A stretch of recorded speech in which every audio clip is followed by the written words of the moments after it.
Hey guys, we're going to be taking a look at the announcement that Arcade1up did with IGN a couple of days ago on June 10th of 2020, as well as some of the information that came out of Retro Ralph and Console Kit's live stream with John D from Arcade1up.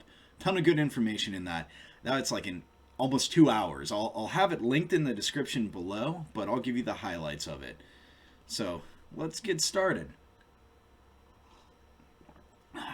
Hold my spicy V8.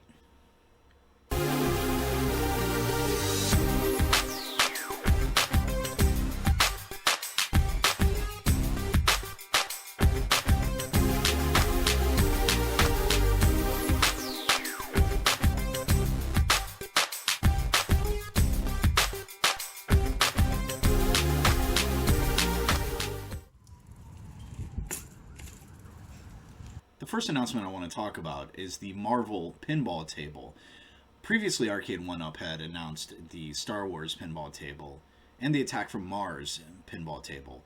So this adds a third one to their lineup that's coming out. Now, they've made some notable changes, I think, in the design of this table from what they had shown previously. One of the things that is, I think, pretty darn cool is they have added a plunger onto the table.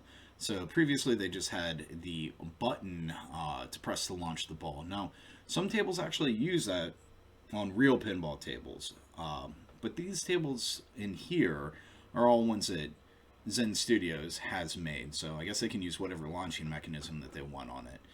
The button does make sense on the Attack from Mars, though, since that's what that table actually used in the arcade. But nevertheless, pretty neat that they've actually added the plunger onto it.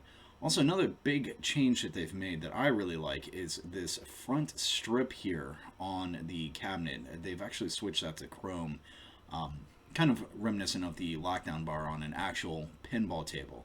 Previously, they had like a black bar going across there.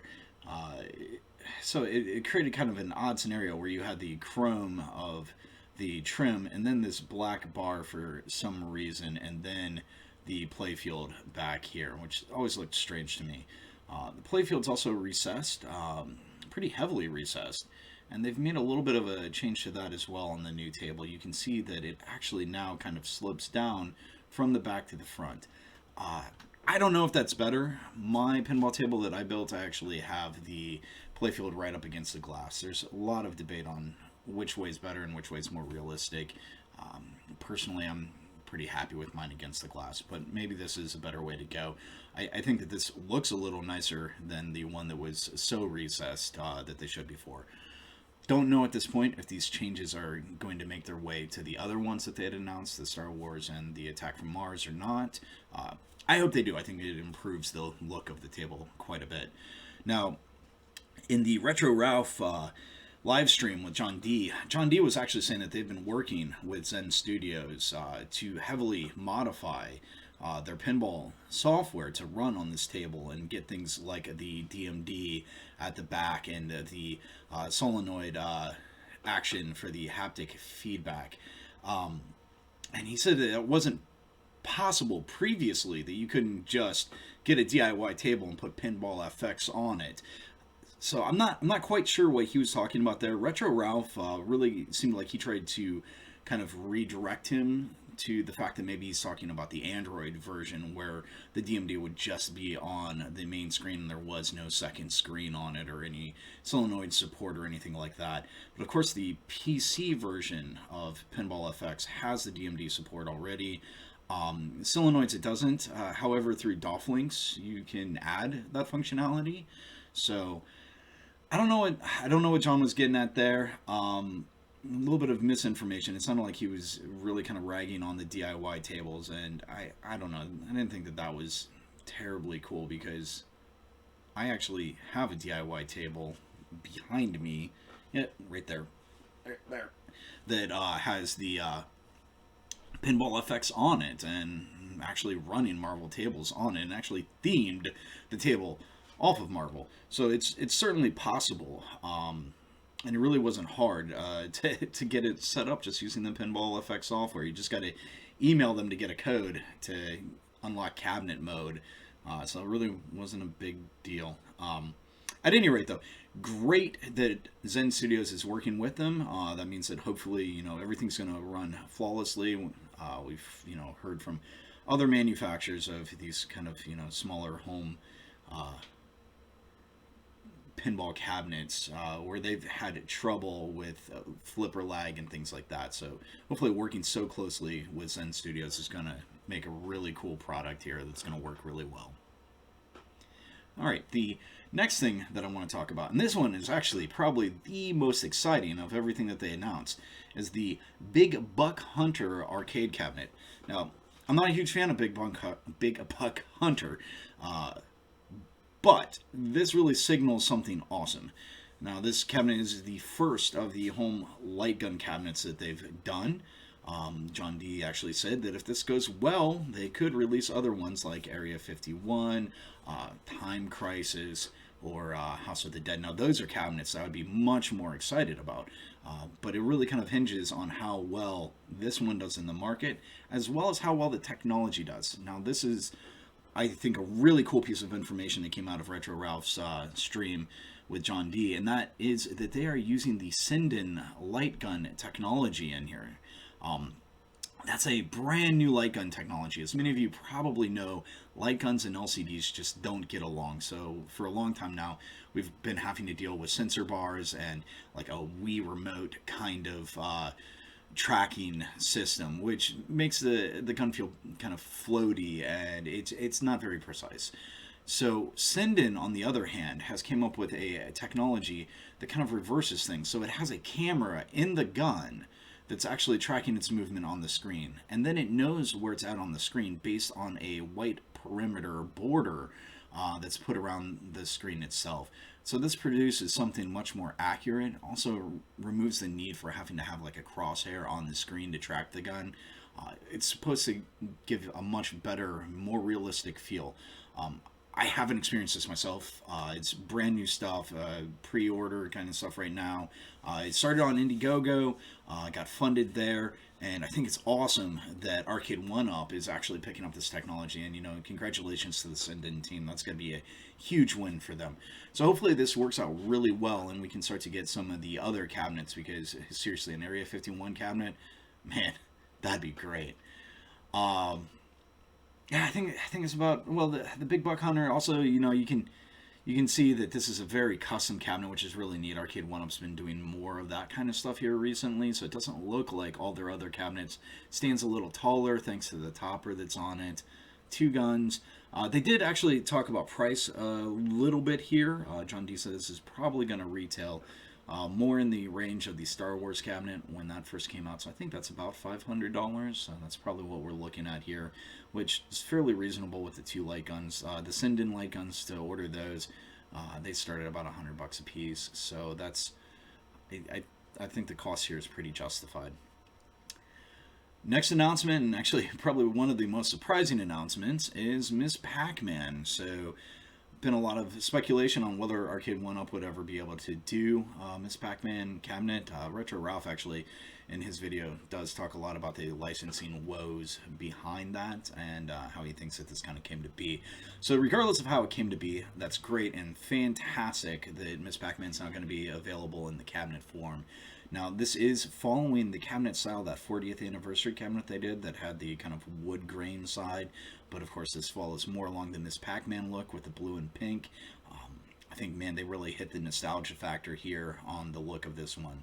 Now, with this, they do have, 4 games on here. So you got Miss PacMan, you got Galaxian, Pac-Mania, and Pac-Man Plus.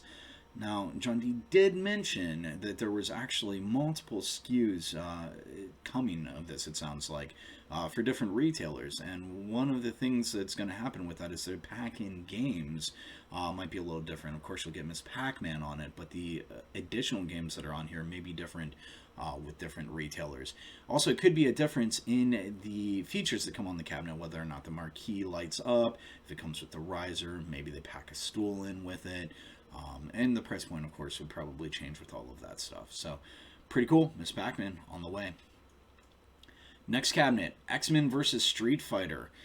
So this one's kind of interesting because they actually showed this cabinet as well in a different form, which I think it was the Marvel vs. Capcom, and it had a different game lineup on it.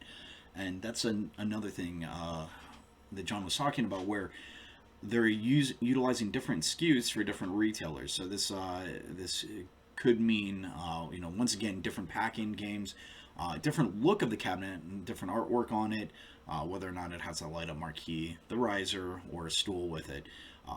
And one thing that he talked about that was really cool was the possibility of a package that actually has like the Marvel stool and then a second Capcom or Street Fighter stool, right? So the two sides of the cabinet, you can actually have the two different stools with it. So thought that was pretty darn neat. Now, in addition to the stuff that Arcade1up actually officially announced, there was a conversation that happened in the stream with John D, where people asked some different questions. One of the questions that somebody asked was if Arcade1up had any plans to release any other Atari games that utilize the yoke.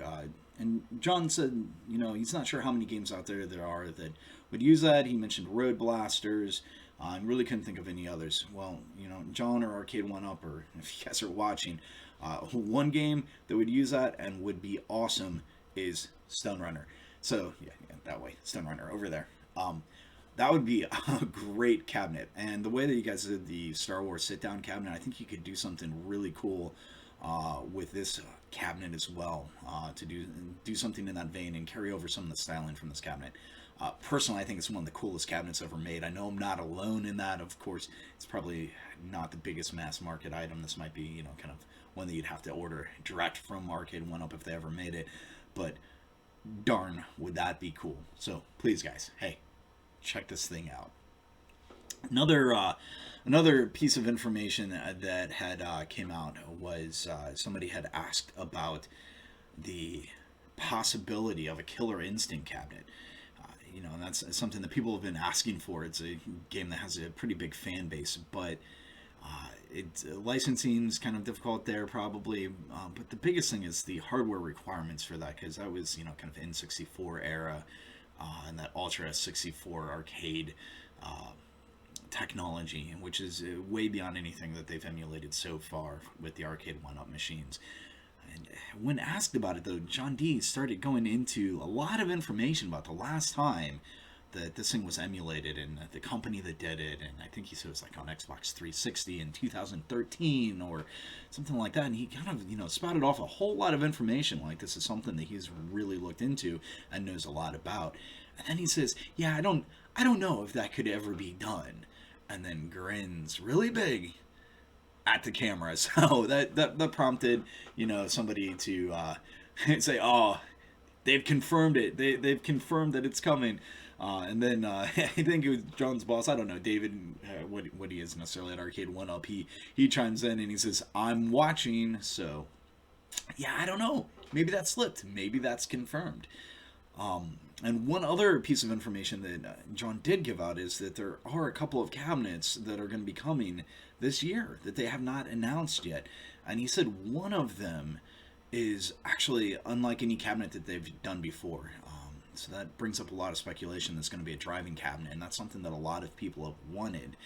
And he said that a lot of people have already guessed what it is. And the prevalent thought that's out there seems to be Outrun, which is a Sega game. And of course, Arcade1up has, recently partnered with Sega on some things like the Golden Axe cabinet, and it looks like they got that partnership going there. So that seems very possible that it could be Outrun. Now, interestingly, though, I think he said that somebody had posted a list of like 6 games that they anticipated to be on whatever this mystery cabinet is, and then they hit it right on the nail right on the head, right? And he said that he actually got with the people at Arcade1up, and he's like, oh, we got a leak. Somebody leaked this. But then as he was looking at how this person speculated on it, they gave all their reasoning for all the different games that they thought would be on there. And it seemed like they actually just arrived at the list by using the same reasoning that Arcade1up used to get the list of games. So don't know for sure what it is. My money's on an Outrun cabinet. I don't know what other games would go on there, and I don't know which list he was referring to. If you guys do know, hey, drop that down in the comments, because that would be great to share that with everybody else. Speaking of the comments, if you have any questions for me, anything that you would like to add, please leave that down in the comments. And while you're scrolling down there, go ahead and hit that thumbs up for me. If you liked the video. If you didn't, don't feel forced to. And let me know what you think. Let me know if there's any information that you would like to have in addition. Maybe I can scrounge something up. If you want to see more videos that I have coming out, go ahead and hit the subscribe button. Well, as always, thanks for watching, guys. I really appreciate it, and I hope you have a great day.